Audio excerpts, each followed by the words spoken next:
चाहते मैं अपने हाथ खून से रख दूं? फजर, बाहर पुलिस आई है, उनके पास तुम्हारा अरेस्ट वारंट है। शेर अगर मर गया ना तो सारी प्रॉपर्टी पे फातिहा पढ़ लेना। मेरी बेटी ने बेटा बन के कैसे मेरे दिल का दाग धोया है। जितना अजीम रिश्ता उतनी अजीम। अगर मारा नहीं और ठीक करके वापस भेज दिया तो वो जख्मी शेर हमारे साथ चीर फाड़ कर देगा। ये समझ नहीं आ रहा कि शेर को आखिर छुपा कर दिए। शेर को उनकी नाक के नीचे से ऐसे निकाल के छुपा दिया है कि उनको कानों कान खबर नहीं हुई। इतने कमजोर नहीं हम कि तुम्हारा भाई हमारे घर की बुनियादें हिला दे। आपके दिल की बुनियादें तो हिला ही चुकी हैं। फजर तुम्हें धोखा दे रही है या अपने बाप को? तुम्हें पता है ना कि शेर कहाँ है? कोई बहुत बड़ी साजिश है। नाजरीन, ड्रामा सीरियल शेर की आने वाली एपिसोड में आप देखने वाले हैं और जैसे ही शुजात को ये बात मालूम होगी डॉक्टर फजर ने ही शेर को असाइलम से भगाया है और शेर के घर वाले भी शेर को ढूंढ रहे हैं। वो बहुत ज़्यादा खुश हो जाता है और वो अपनी बेटी को माफ़ भी कर देता है और अपनी बेटी की तारीफ़ भी करता है।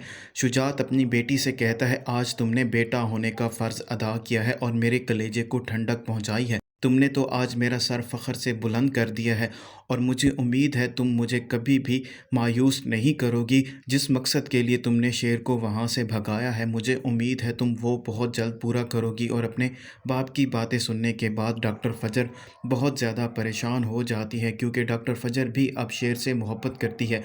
उससे ये कभी भी नहीं होगा कि वो शेर की जान ले ले। और वहीं दूसरी तरफ वजाहत भी वहाँ पर मौजूद होता है और वजाहत तमाम बातें सुन रहा होता है। वजाहत को ये बात मालूम हो जाती है समरा किसी न किसी मकसद के लिए पाकिस्तान वापस आई है, इसीलिए वो अपनी बीवी समरा से यही बात करेगा। मुझे लगता है कि तुम्हें ये सारी बात मालूम है कि फजर ने शेर को कहाँ पर रखा हुआ है, तो समरा अपने शोहर को सच नहीं बताएगी और उसे यही बात करेगी, मुझे इस बारे में कुछ भी मालूम नहीं है। तो वजाहत अपनी बीवी से यही बात करेगा, डॉक्टर फजर तुम्हें बेवकूफ़ बना रही है या भाईजान को। तो समरा अपने शोहर को यही जवाब देगी, जैसा आप सोच रहे हैं वैसा कुछ भी नहीं है। और वहीं दूसरी तरफ बदरज़मान बहुत ज़्यादा परेशान हो चुका होता है। वो तो यही समझ रहा होता है डॉक्टर फजर ने उसे इसी वजह से किडनैप किया है ताकि वो उससे अपना बदला ले सके और उसको मार सके, लेकिन वो इस बात को लेकर भी परेशान होते हैं। अगर डॉक्टर फजर ने शेर ज़मान को कोई नुकसान पहुंचाया या उसकी जान ले ली तो सारी प्रॉपर्टी उनके हाथ से चली जाएगी। लेकिन फ़हद बहुत ज़्यादा शातिर इंसान होता है, उसे ये बात मालूम है डॉक्टर फजर शेर की कभी भी जान नहीं लेगी क्योंकि शेर ने भी फजर की जान बचाई थी और उसकी इज़्ज़त भी बचाई थी। उसको यही लग रहा होता है कि डॉक्टर फजर शेर को ठीक करके ही वापस भेजेगी, इसीलिए वो अपने बाप और भाई को यही कहता है, मुझे लगता है कि वो शेर ज़मान को ठीक करके वापस भेजेगी और जैसे ही शेर ज़मान ठीक हो जाएगा वो हम में से किसी को भी नहीं छोड़ेगा। इसीलिए सबसे पहले हमें डॉक्टर फजर के ख़िलाफ़ FIR दर्ज करवानी चाहिए ताकि उसे ये ना लगे कि हम चुप बैठने वालों में से हैं। अहद और फहद जाकर पुलिस स्टेशन में डॉक्टर फजर के ख़िलाफ़ रिपोर्ट भी दर्ज करवा देंगे और पुलिस फौरी तौर पर डॉक्टर फजर के ख़िलाफ़ छापा मारने के लिए आ जाएगी। उन्हें यही लग रहा होता है डॉक्टर फजर ने शेर ज़मान को अपने घर में पनाह दी हुई है, लेकिन ऐसा कुछ भी नहीं होता।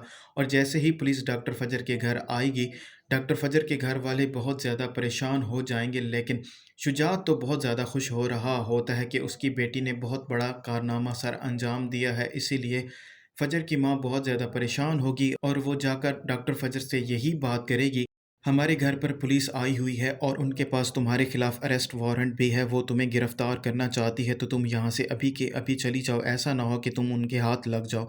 डॉक्टर फजर जाते हुए अपनी माँ को ये बात भी बता कर जाएगी, बाबा चाहते हैं कि मैं शेर ज़मान की जान ले लूँ और अपने हाथ उसके खून से रंग लूँ, लेकिन मैं ऐसा बिल्कुल भी नहीं चाहती। डॉक्टर फजर की माँ उसे यही बात करेगी, मैं ये बात जानती हूँ तुम कभी कुछ ऐसा नहीं करोगी और तुम डॉक्टर हो, तुम्हारा फ़र्ज़ तो जान बचाना है ना कि जान लेना।